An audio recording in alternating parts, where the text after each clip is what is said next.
Killer promos, shocking moves WWE match में entertainment का तड़का जरूर लगाते हैं, लेकिन माहौल में गर्मी तब आती है जब दो टफ कॉम्पिटिटर आमने सामने होते हैं। WWE मैच लवर जानते हैं कि रेसलिंग की दुनिया में लड़ाइयाँ तो आम बात है, लेकिन दर्शक को मजा तब आता है जब दो राइवल्स आपस में भिड़कर मैच को एक लेवल अप ले जाते हैं। आज की ये वीडियो कुछ ऐसी ही कड़क राइवलरी के नाम है, जहां खिलाड़ियों ने अपने राइवल को हराने के लिए एड़ी चोटी का जोर लगा दिया। Number 10, Hulk Hogan versus Randy savage. WWE की दुनिया में ये दोनों धुरंधर कभी दोस्त हुआ करते थे। हल्क होगन और रैंडी सैवेज की दोस्ती की लोग मिसालें दिया करते थे।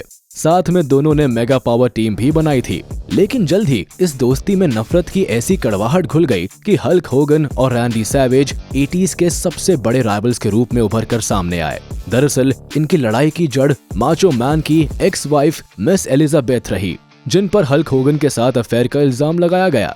दोनों दोस्त अपने करियर में एक लंबे समय तक एक दूसरे से दुश्मनी निभाते रहे। फाइटिंग अरीना में भी जब ये दोनों खिलाड़ी आमने सामने आए तो दोनों के बीच जबरदस्त कंपटीशन देखने को मिला, खासकर रेसलमेनिया में, जहां चैंपियनशिप फाइट के दौरान हल्क होगन ने रैंडी सैवेज को करारी शिकस्त देकर वर्ल्ड चैंपियन का खिताब अपने नाम किया। Number 9, John Cena versus Edge. कभी ओवररेटेड तो कभी ओवर हाइप्ड कहलाए जाने वाले जॉन सीना ने अपने WWE के करियर में कई उतार चढ़ाव देखे, लेकिन इनकी धुआंधार रेसलिंग और करारी राइवलरीज ने WWE में एक अलग ही बवाल मचाया। वैसे तो इस खिलाड़ी की कई रेसलर्स से घातक लड़ाइयाँ हुई, लेकिन सीना और एज के बीच की राइवलरी काफी लोकप्रिय रही। इसकी शुरुआत 2006 के WWE चैंपियनशिप TLC मैच से हुई, जहां सीना और एज के बीच खेले गए हाई वोल्टेज रेसलिंग मैच में सीना ने एज को करारी शिकस्त देकर चैंपियनशिप अपने नाम कर ली। Number 8, Edge and Christian versus the Hardy Boys. Attitude era में अगर कोई बेस्ट टैग टीम बनाने में कामयाब रहे तो वो थे एज और क्रिश्चियन। इनकी राइवलरी हालांकि कई टैग टीम से रही, लेकिन इनके टैलेंट और करिश्मा को मैच करने की वाइब्स बेहद ही कम टीम्स में थी। वैसे बता दे कि हार्डी बॉयज के साथ इनका कंपटीशन काफी तगड़ा रहा। रेसलमेनिया 2000 से लेकर कई दूसरे रेसलमेनियाज में भी ये दोनों टीम्स आमने सामने आई, लेकिन ज्यादातर बार एज और क्रिश्चियन ने ही बाजी मारी। इन दोनों टीम्स का सबसे शानदार मैच TLC रेसलमेनिया 17 रहा, जिसे रेसलमेनिया के सबसे हिस्टोरिक मैचेस में से एक माना जाता है। इस रेसलिंग मैच में रोमांच का तड़का तब लगा जब एज ने सीढ़ी से हवा में उड़कर जेफ हार्डी को नीचे गिरा दिया। Number 7, the Undertaker versus Shawn Michaels. WWE के ग्रेटेस्ट रेसलर की लिस्ट में केवल अंडरटेकर का ही नाम नहीं आता, बल्कि इनके राइवल शॉन माइकल्स भी इस लिस्ट में शुमार है। इन दोनों खिलाड़ियों ने अपने करियर में भले ही जीत के कई झंडे गाड़े, लेकिन एक दूसरे को हराने के लिए काफी मशक्कत की।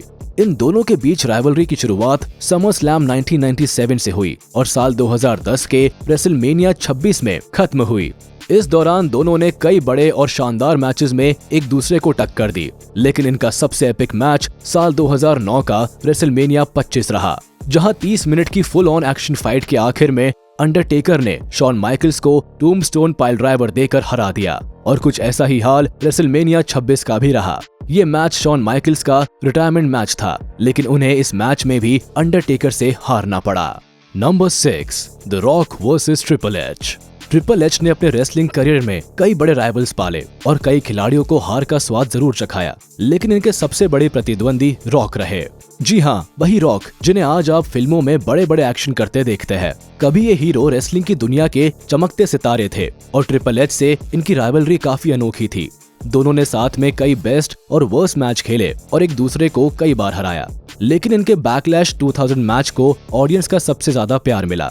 WWE की इस चैंपियनशिप में जीतने के सबसे ज्यादा आसार ट्रिपल एच के थे, लेकिन आखिर तक हार ना मानते हुए रॉक ने खेल में वापसी की और शानदार फाइटिंग मूव्स और पावर से जीत अपने नाम कर ली। Number 5, the Undertaker versus Kane. WWE के इतिहास में सबसे ब्रूटल राइवलरी का ताज हमेशा ब्रदर्स ऑफ डिस्ट्रक्शन यानी अंडरटेकर और केन के नाम सजता है।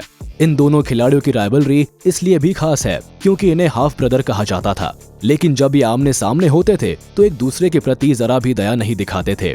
इनकी लड़ाई WWE के मैचेस को एक लेवल अप ले जाती थी, इसलिए भी दर्शक इन्हें खास तौर पर देखना पसंद करते थे। इनके अनफॉरगिवन 1998 और रेसलमेनिया 14 कुछ ऐसे मास्टरपीसेस है जिन्हें आज भी याद किया जाता है। इनके राइवलरी करियर के बेस्ट मैचेस की बात करें तो रेसलमेनिया 14 का नाम आता है, जिसमें दोनों की लड़ाई को काफी हाइप मिली। इस मैच को जीतने के लिए ब्रूटैलिटी की सारी हदें पार करते हुए अंडरटेकर ने बाजी मारी थी। Number 4, Steve Austin versus Vince McMahon. Steve Austin versus Vince McMahon की राइवलरी आज भी WWE की one of the best rivalry मानी जाती है, क्योंकि ये राइवलरी किसी और की नहीं बल्कि WWE के चेयरमैन विंस मैकमैन और स्टोन कोल्ड स्टीव ऑस्टिन के बीच थी। इन दोनों की लड़ाई सिर्फ रिंग में ताकत दिखाने को लेकर नहीं थी, बल्कि ये दोनों एक दूसरे को जरा भी पसंद नहीं करते थे। इन दोनों के बीच राइवलरी का सफर तब शुरू हुआ जब ऑस्टिन के रंबल जीतने के बाद विंस मैकमैन ने अनाउंस किया था कि वो नहीं चाहते थे कि स्टीव ऑस्टिन चैंपियन बने, जिसके बाद कई मौकों पर दोनों एक दूसरे के आमने सामने नजर आए। खासकर स्टोन कोल्ड मिस्टर मैकमैन को कभी भी परेशान करने का कोई मौका नहीं छोड़ते थे, जिस वजह से दर्शक इस राइवलरी को खूब देखना पसंद करते थे। Number 3, Hulk Hogan versus Andre the giant. Hulk Hogan WWE के फील्ड में कोई छोटा नाम नहीं है।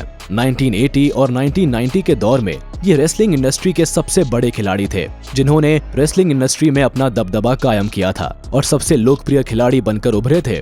यही वजह थी कोई भी खिलाड़ी उनके सामने खड़े होने की ताकत नहीं रखता था, लेकिन उनके सामने खड़े होने और जीतने का जुनून केवल आंड्रे द जायंट जैसे फेयरलेस खिलाड़ी ही रखते थे। जब कभी हल्क होगन और आंड्रे द जायंट के बीच टक्कर होती थी तो मुकाबला देखने लायक होता था। इन मजबूत पहलवानों के बीच कई मैचेस खेले गए, जिसमें से एक रेसलमेनिया 3 का बिगर बेटर बैडर मैच भी था, जहां हल्कस्टर ने आंड्रे की हवा टाइट कर दी थी। वही आंड्रे ने भी अपने शानदार मूव से मैच में सस्पेंस बना कर रखा था, लेकिन आखिर में जीत हल्क होगन के नाम हो गई थी। Number 2, John Cena versus Randy Orton. WWE rivalries की बात हो रही हो और जॉन सीना और रैंडी ऑर्टन का जिक्र ना हो, ऐसा कैसे हो सकता है। WWE के ये दोनों प्लेयर्स कई बार चैंपियनशिप विजेता रहे। दोनों का करियर ग्राफ भी काफी ऊंचाइयों पर रहा, लेकिन एक दूसरे से इनकी टक्कर कई सालों तक चली। साल 2005 में खेले गए पहले मैच से लेकर साल 2017 तक इनके बीच कई मैचेस हुए, जिसमें कभी सीना तो कभी रैंडी को जीत मिली। लेकिन दोनों के बीच का सबसे रोमांचक मैच 2009 का ब्रैगिंग राइट्स रहा, जहां इन्होंने 60 मिनट के लिए आयरन मैन मैच खेला। फाइट में दोनों के बीच की टक्कर इतनी क्लोज रही कि जॉन सीना ने 6-5 के मार्जिन से ये खेल अपने नाम किया और रैंडी ऑर्टन को हार का स्वाद चखना पड़ा। Number 1, the rock versus Steve Austin. WWE के इतिहास में सबसे बड़ी राइवलरी जिन दो शख्सियत में देखने को मिली है, वो दोनों ही WWE फाइटिंग वर्ल्ड के सबसे बड़े खिलाड़ी है।